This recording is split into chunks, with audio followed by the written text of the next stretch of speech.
of 2025. A lot of really great stuff is happening. Today, yesterday, Trump was certified as 47th President of the United States. Apparently, we're thinking about buying Greenland. I don't know. And Justin Trudeau resigned. So we've got a lot of good stuff going on. And there's a lot of good stuff going on with Lucasfilm, and I wanted to kind of talk about that. So without further ado, I'm going to just jump right into it. First off, I was doing some perusing, as I normally do, when I'm looking at looking for information, and just my morning routine is scrolling through websites to see if there are any changes going on. And one of the things I noticed, hey Jen, how you doing? One of the things that I noticed yesterday, where's the day? Yeah, yesterday, I'm going through the Lfl Leadership Board, which I had. I'll give you this is a segue into what I'm going to talk about. I had a yellow notebook that I had every fucking thing written in, including the names of the people that worked at LFL on the leadership. All of the, good morning, Jedi Master, Jen. All of the people that were in the leadership. And, all right, first off, the black woman who, obviously DEI hire, who ran social media left. We saw Carrie Hart left under a black cloud. We saw the DEI person go to another part of Disney, rather big girl. Now we've got this. If you remember the producers of The Acolyte, one of them, at least, if I remember, I can always look on IMDb Pro, was a woman named Rain Roberts, who back in the day did have a Twitter account. When shit started going downhill for Star Wars, she deleted her account. Okay, so there you go. And it was very interesting to me that she got real quiet, but she was one of the producers for The Acolyte. Yesterday, I noticed that she no longer was listed anywhere on the Lucasfilm website. I mean, her picture's gone, right? So I did my due diligence and dug around and found out she went and failed upwards, as they always do, and is now a senior vice president at Searchlight Pictures. So, that's what I'm waiting for. In fact, I'm gonna do a quick search on him. When I'm done here. So Rain Roberts is gone. She was one of the people. She is the black woman on the edge of the crowd next to Leslie Headland's friend, who's quite the unattractive DOG. And so she's gone. And if you remember, 2 years ago, January, we got a list of people that we wanted to see. Basically, there was a list of people in the human resources were told to get rid of. We're told that these guys are going. Number one, of course, is Pablo, who calls me the smoky voice. I can't remember. A friend of mine sent me his Blue Skies thing, and he's bragging that he blocks weirdos on Blue Skies, and weirdly he's now unblocked me on his protected account on X, which he never left X to begin with. So sociopaths are gonna sociopath. That's all I can say. Anyway, and Matt Martin was on the list. There were a bunch of story group people on the list. Pete Sostek. Now, that guy right there is a contract writer. they can just not renew his contract, which I would probably say,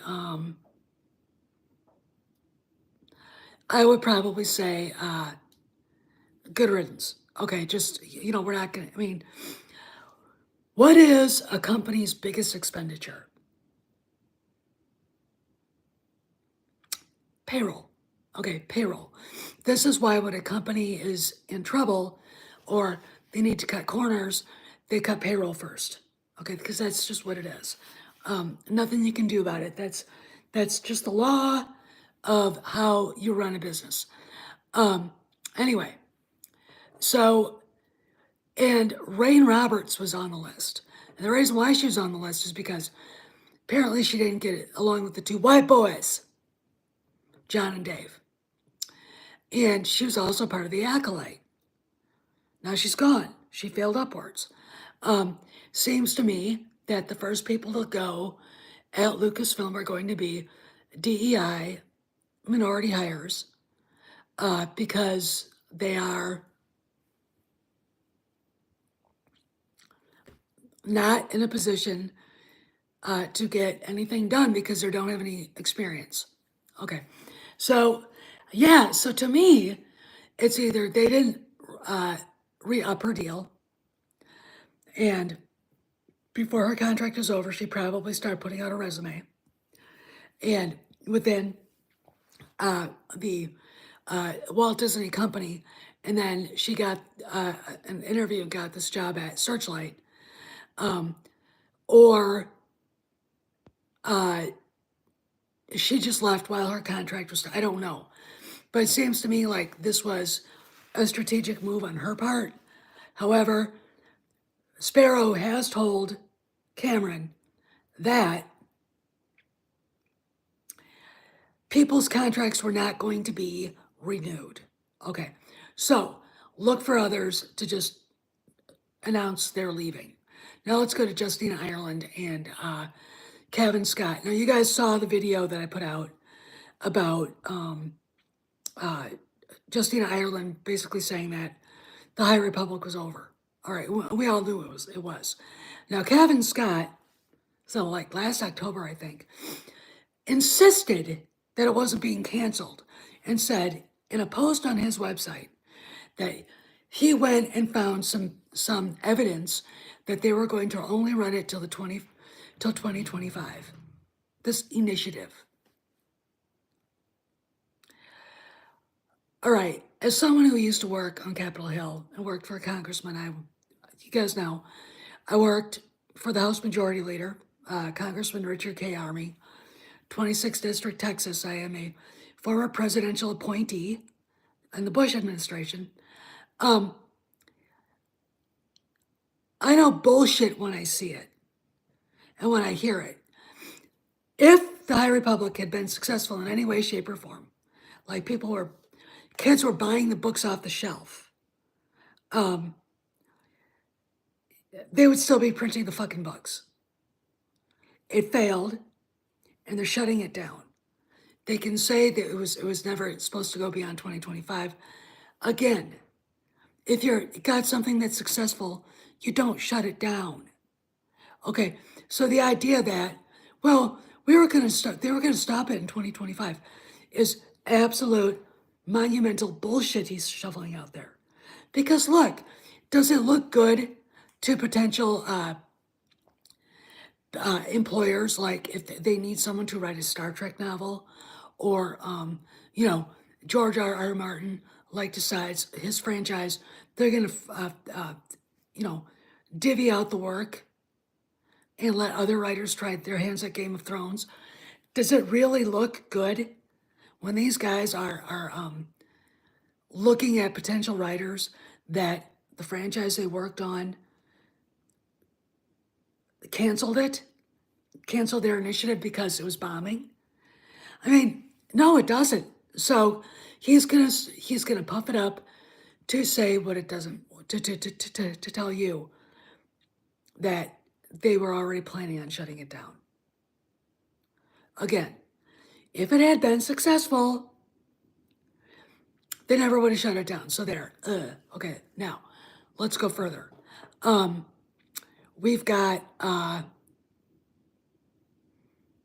little, I mean, there's more. First off, we've got that, and of course, Justine Ireland, you know, the dramatics that she went through on her Blue Skies post, talking about how exhausting it was. And it looks to me, after reading what she posted and talking to people, that one of the books they held back for a while. Okay, why? Because they probably knew they couldn't sell it. Okay, and they're just putting it out there. They're putting both of her latest books out together, like to go bye, see ya. And okay, so let's talk about the changes coming to. Thanks, Jacob. The changes coming to Lucasfilm. First off, you know, last week Sparrow jumped in and said that John was starting to pull away from no male leads. And if you, I mean, even if you look at Andor, I mean, first off, I'm going to say it, it's not racist or bigoted to say it, but Diego Luna has about as much charisma as toenail fungus. I mean, he just, you know, he's not like Antonio Banderas who just like leaps off the page at you or leaps off the screen. He's very, very, very boring. He's milquetoast. And some of the female leads in it, like that chick who plays Val, the lesbian, is actually she's got more presence than he does, even if it's lousy. Okay, all of this is changing, and you can see by Skeleton Crew and Jude Law, who I absolutely love in this show.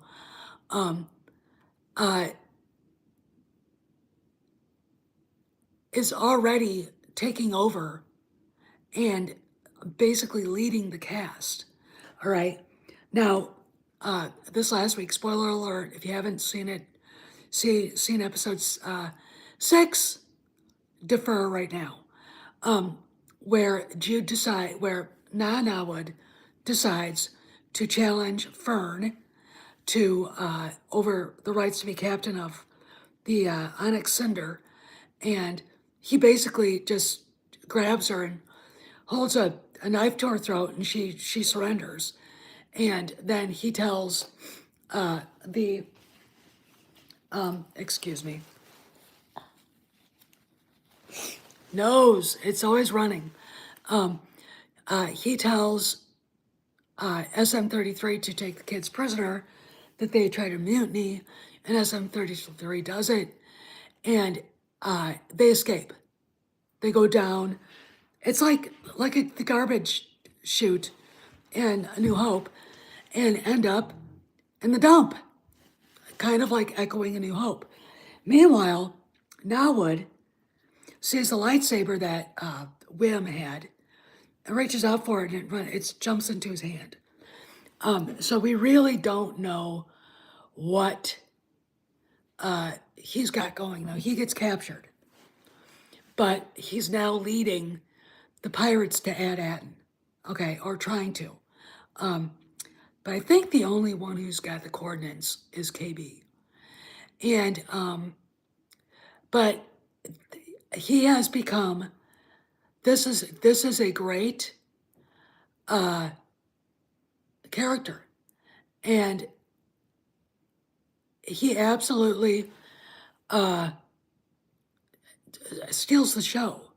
And all the kids are great too, but what I want to talk about is how Skeleton Crew kills the Mary Sue idea. You've got Fern. Fern is a great hoverbike rider. And she's a drag racer, which is an echo to Harrison Ford's character in American Graffiti.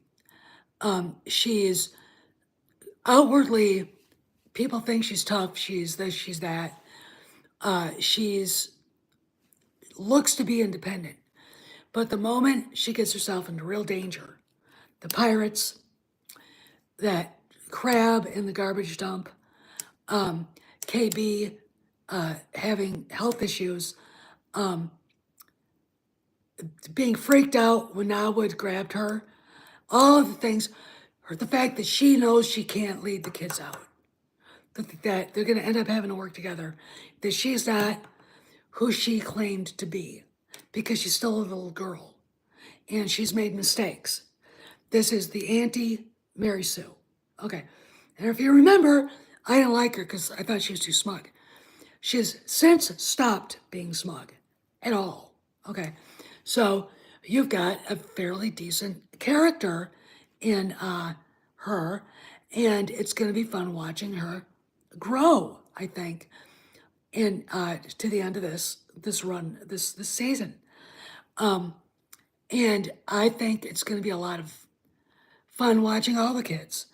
But it's the anti-Mary Sue. I mean, when you compare Fern, who starts out believing in the same way that Ray believed, and never really was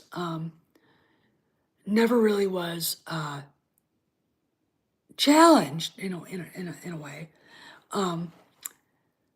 When you've got that going on, and you compare her to Ray, Fern to Ray, you suddenly see all the mistakes Abrams made, all the mistakes Ryan Johnson happily made, and all the mistakes Kathleen Kennedy allowed them to make. First off, I'm going to say this. Ray, Vice Admiral Holdo, Dr. Afra, name the new female characters. I'm going to say Harrison Dula. I hate her. Sabine are all smug, misandrist characters. Okay. They don't, I mean, here was the moment you should have known what was going on. They're running from the TIE fighters, Ray and Finn. And Ray says, Finn tries to grab her hand and she says, let go of my hand. Like she just pushes him away. That was a signal that she didn't need no men's. And to me, that was a signal that this show is going to suck. And it did. Okay. Then, of course, you get Vice Admiral Gender Studies beating up on Oscar Isaac's character, Poe. You know, she's a great pilot. She's the best pilot. She's a better pilot than Luke Skywalker and Wedge Antilles and Han Solo. Here's the deal. Have you seen like women Formula One racing? They don't win. The men do. Now, there are female fighter pilots in the Air Force and the Navy. There are naval aviators. However, I would put my money on any of the guys, anytime, any place. And the reason why is because that is their natural environment. Okay, not really a woman's. A woman should probably refrain from being part of that. That's just my opinion. But it takes away from the guys. Like, I mean, look at Phoebe Waller-Bridge's character in Indiana Jones and the Dial of Destiny. She's condescending. She's basically a female version of Indy. She's smug. And her whole character is set up to be completely obnoxious. And that is so not how women are. And she doesn't make mistakes. She does everything better than Indy. And then, now, compare her to Fern. Who's the better character? Fern is. Right? Fern is a better character. Fern is a much better character than Ray. Ray is just one-dimensional. You know, I saw some, some sequel trilogy troll whining on Facebook about how great Ray's costumes were. All right, let's all ask a question here. What were her costumes? She went from Desert Rat to this whatever she was wearing in The Last Jedi, back to Desert Rat. Her hair never changes except once in The Last Jedi. That's it. So her costumes, it's like the costume needs to show how the person changes.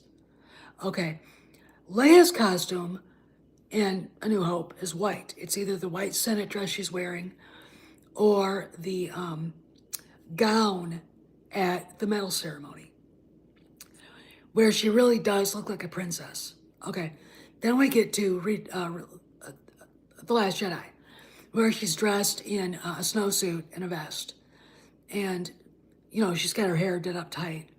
You get to Cloud City, she's wearing this kind of red, it's hard to explain. It's got a pair of like flowy pants and like a red like dress over it with this beautiful, lovely sort of flowing jacket of like white over it. That says a lot. That says about where she is right in that moment. Then, of course, at the end, she's forced into her snowsuit, and at the very end, she's back in a white dress again with her hair up. When we see her in Return of the Jedi, she's in the bounty hunter suit. Then she's in a uniform. Then she's in her full fatigues. Then she goes into the brown dress, which is one of my favorites, sort of giving her this Earth Mother kind of feeling, this very organic, Organa kind of feeling. And then she's back in the uniform. Then she's back into that brown dress. So, you see the changes. Okay, does Han Solo change? Well, he's got the tactical vest on, the blue slacks, the red blood stripe boots. Then in The Empire Strikes Back, he's got that blue or brown coat. I guess it was brown on, and he's got brown. They're like dark. They're the darker colored pants with the gold stripe and a jacket. I like the tactical jacket better.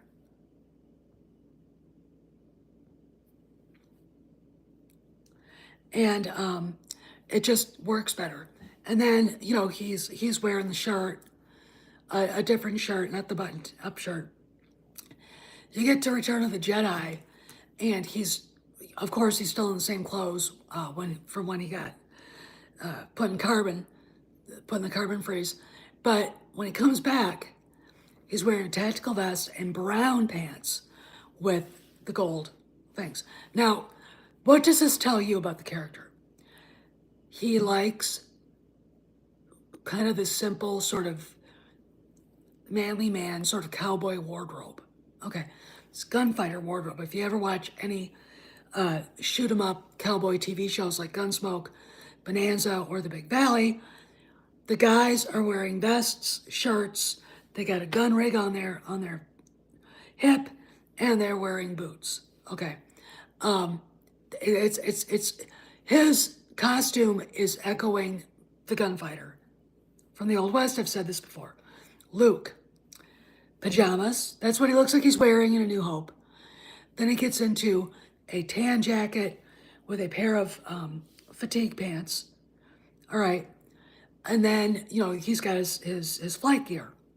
Then he goes into The Empire Strikes Back. It's the snow gear to the flight gear to fatigues, and then back to kind of pajamas, I guess. I can't remember. Then in Return of the Jedi, here's the twist.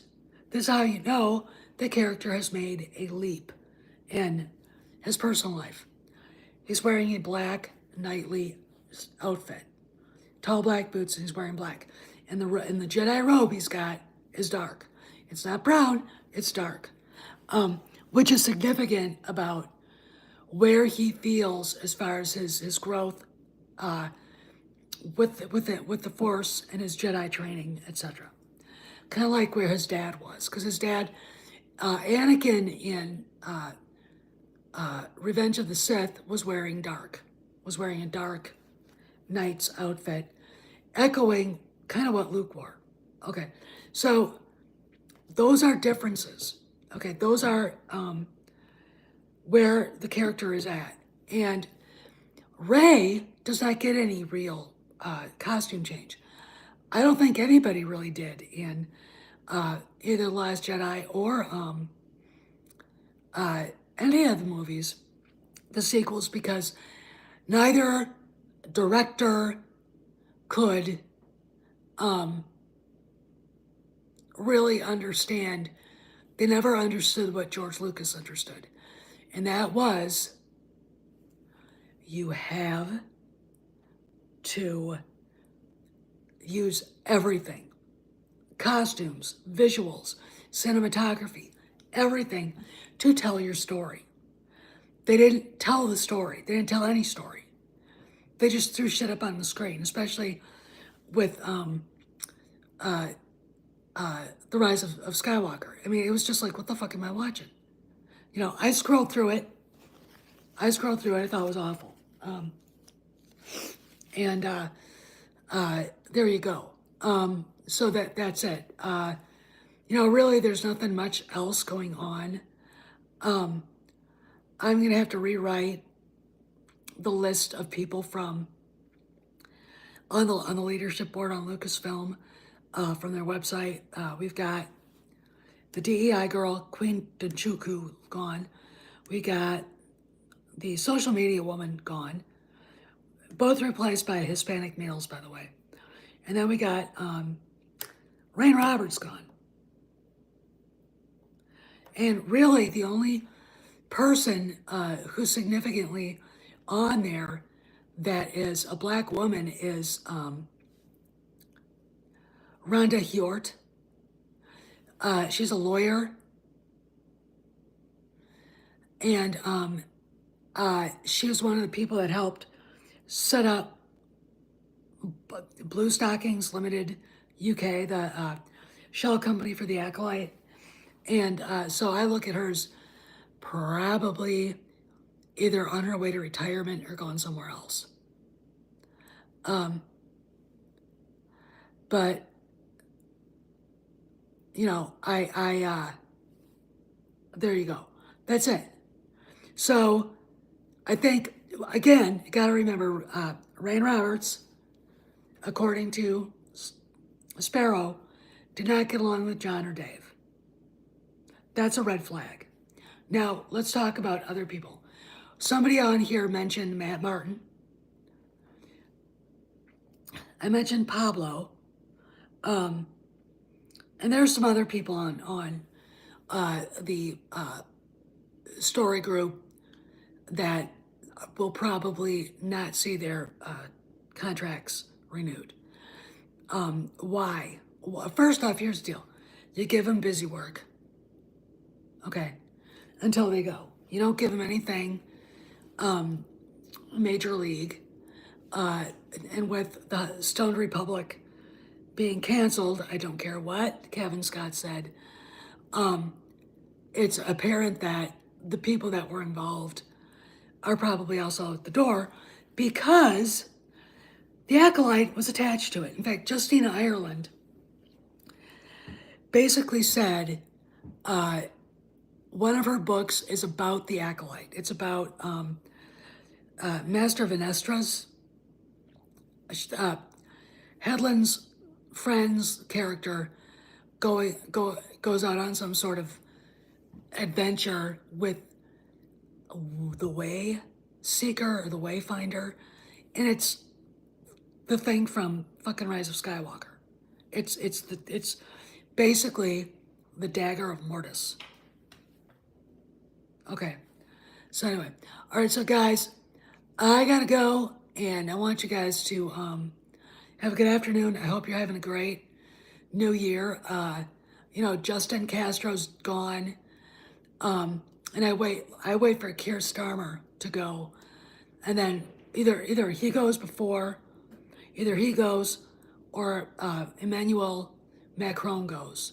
And the Germans are getting ready for snap elections in February, which will be very interesting. I think, and of course, we got Trump joking about wanting to buy Greenland and offering to give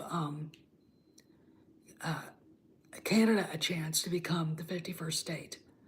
I don't want Vancouver and I don't want Ottawa. Okay, no, we don't want liberals here. Oh yeah, I know. I think I mean, I don't know if it takes. I mean, I wouldn't know how they're connected, but Starmer just out and out denying what's going on with rape gangs and arresting memers, people posting stuff on Facebook and X and everywhere is just fucking bullshit, in my opinion. But anyway, all right, I digress. Anyway, I gotta go. You guys have a good afternoon, and I will see you around the galaxy.